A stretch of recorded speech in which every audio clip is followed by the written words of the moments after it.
formally said she should go this morning.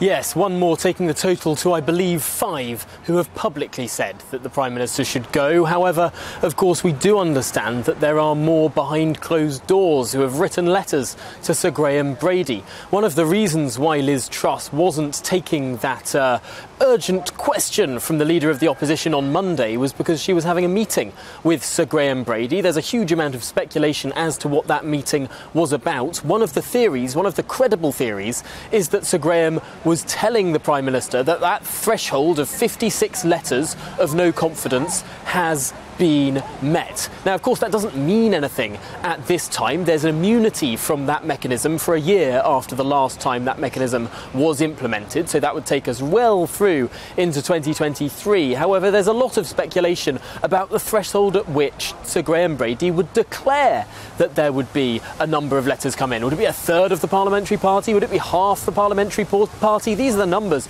that we're talking about in terms of Sir Graham Brady going public, and of course his executive of the 1922 committee potentially changing the rules. But it doesn't look like that is something that is incredibly imminent. We know that there are 2 years before the next general election, perhaps 2 years and a few months. And also we know that there's this fiscal statement planned for the 31st of this month. I've been speaking with the official spokesperson of the Prime Minister a little bit earlier this afternoon, who indicated that there will be a few pieces of what's called supply-side reform coming before that date. A few, we have been told. So to me, that means more than 2 elements of supply-side reform coming before the 31st. One of those that we should be expecting very soon is something the Prime Minister repeatedly referred to during Prime Minister's questions: action on strikes, potentially a minimum service level guarantee for critical national infrastructure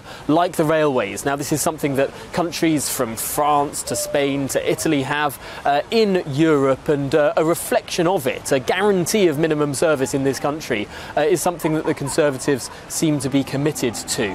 But one other part that came about from today's Prime Minister's questions, probably the most seismic, newsworthy point, of course, was that the Prime Minister committed to backing the triple lock on pensions, meaning that they will likely rise by 10.1% in April, the start of the next financial year. Now, that's a seismic commitment, and it demonstrates a power play, an important political power play between the Prime Minister and her Chancellor. The Chancellor on Sunday had indicated that everything was on the table for the chop, that there would be no sacred cows, that potentially the pensions triple lock could be changed.